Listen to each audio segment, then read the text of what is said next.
Welcome back, everybody. I want to start with, we'll get into a Trump-related story and Leavitt trying to save or justify a Trump blunder. But first, I think it would be interesting to lead into this with what Fox News did. We talked about this on the morning show.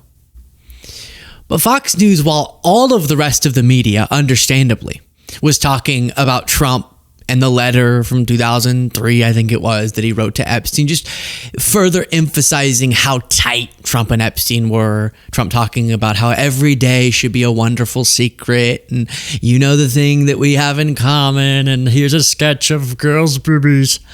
And supposedly Trump says he doesn't write pictures, like was laid out in the article. So while that was being talked about, that was the big story last night. Fox News can't do that. So instead, it was, what do we have? What's the Biden's blunders? Yeah, that works. Do Biden's blunders. Run it. And so they literally did a flashback to quote unquote Biden's biggest blunders. The radio, make sure the television, make sure you have the record player on at night. So I was sort of raised in the Puerto Rican community at home. We hold these truths to be self-evident. All men and women created by you know the thing. I want to thank. Come on, dang it. All created by something, damn it. Birds and the bees, I don't know, sex. They're all men created by sex, I don't know. So that's what they were playing, literally, while the whole rest of the media was talking about Trump and Epstein. Now, that's the most Fox News thing ever. Look again at this first clip. This first clip, I won't play it again, but is from the Democratic primary debate back in 2020. This could have... Did they start having debates even as early as 2019? I can't remember, but definitely 2020. Democratic primary debate. So they're going to the deep cuts. I forgot about that clip. Hilarious, admittedly. But how is that relevant right now? Maybe it's because they're trying to throw gasoline on the auto pin scandal, quote unquote scandal. But it's a very strange thing to be doing when there's obviously something else newsworthy going on. But I get it. They don't want to talk about that. It makes them uncomfortable. But let's say they just want to talk about blunders, presidential blunders. The current president just had one that you could be focusing on that's a little bit more relevant at this point in time. And that was this. I'll play it and then I'll show you like a reference Leavitt trying to explain. We appreciate you doing an amazing job. They're building plants already, and they're building plants, and they have already their permits. And I have to brag just for a second, because when I first heard about AI, it's not my thing. Although my uncle was at MIT, one of the great professors, 51 years, whatever. He was the longest serving professor in the history. So because we watched this, I will interrupt. His thought process is so disjointed. Just hearing about AI. Oh, was your professor like leading, or your uncle, was he leading in the AI field? No, but just MIT. AI, smart people, uncle, Unabomber. That's, I guess, the thread of his weave. While we continue through this, please do click the subscribe button. History of MIT, 3 degrees in nuclear, chemical, and math. That's a smart man. Kazinski was one of his students. Do you know who Kazinski was? There's very little difference between a madman and a genius. But Kazinski, I said, what kind of a student was he, Uncle John, Dr. John Trump? He said, what kind of a student? And then he said, seriously good. He said he'd go around correcting everybody, but it didn't work out too well for him. Didn't work out too well, but it's interesting in life. But I will say this, that we have the greatest brains, we have the greatest power, and we are going to have more electric. I said to some of the guys coming in, they wanted to hook up to the grid. I spoke to Mark and Jeff and a lot of people. I'm curious if anyone knows what he's saying. We got the best brains and the best technology and electric. We're going to have so much electric. So, may not seem that notable until you remember what we talked about, which is that Ted Kazinski, the Unabomber, didn't go to MIT, couldn't have been taught by Trump's uncle, Uncle John, Dr. John, MIT, so smart, which means I'm smart somehow. And also, we didn't find out he was the Unabomber until like a decade after Dr. John Trump died. So there's no way they could have had a conversation. So, when asked about that, headline, Trump press secretary snaps at media as queries about his mental state grow. Queries because of stories like that, many others, and they're still talking about Biden's blunders. I guess that's more relevant to them. And Leavitt, again, the only way I can not go insane talking about their dishonesty is just to sort of speak about it like it's cute and fun. So here's an iconic Leavitt moment. Like, this is similar to how quintessential it was for Fox News to run Biden's blunders during the Epstein story. This is quintessential Leavitt at the podium. Andrew, go ahead.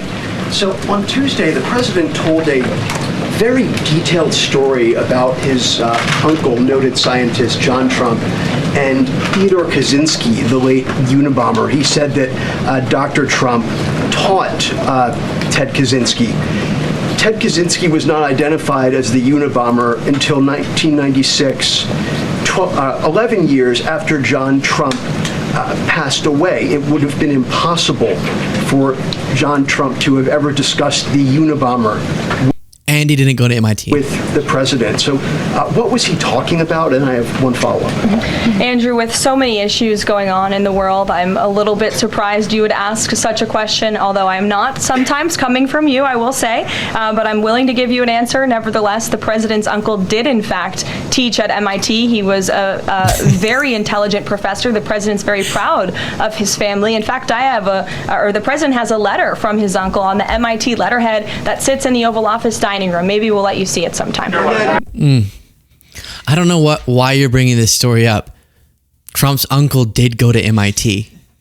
What are you saying? Oh my gosh. You look stupid. Do you know that? He went to MIT, I'll have you know. We have letterhead. You want to see the letterhead?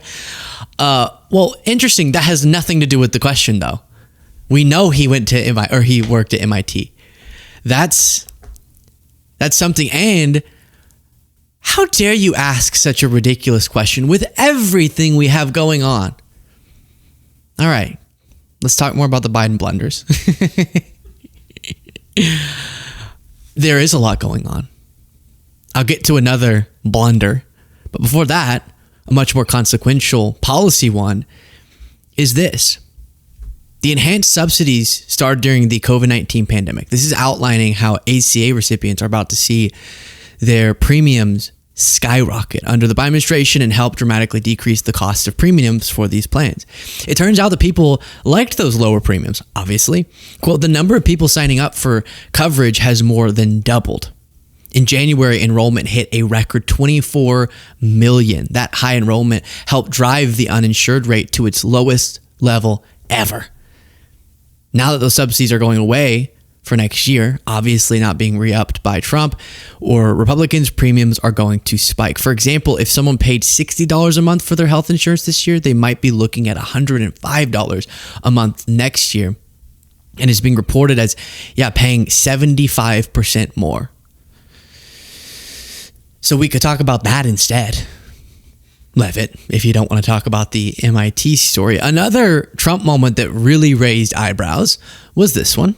He's a terrible Fed chair. I was surprised he was appointed. I was surprised, frankly, that Biden put him in and extended him. But they did. So, no, we're not planning on doing anything. We're very concerned. And I just want to say again that before I respond to that clip, I do just feel like if there's one person who doesn't really get the love that he deserves, it is Jerome Powell. So let me throw this back up here. I just want to restate, as I did on a different show, here at the Luke Beasley Show, we love you, Jerome. We love you. We do. Jerome Powell.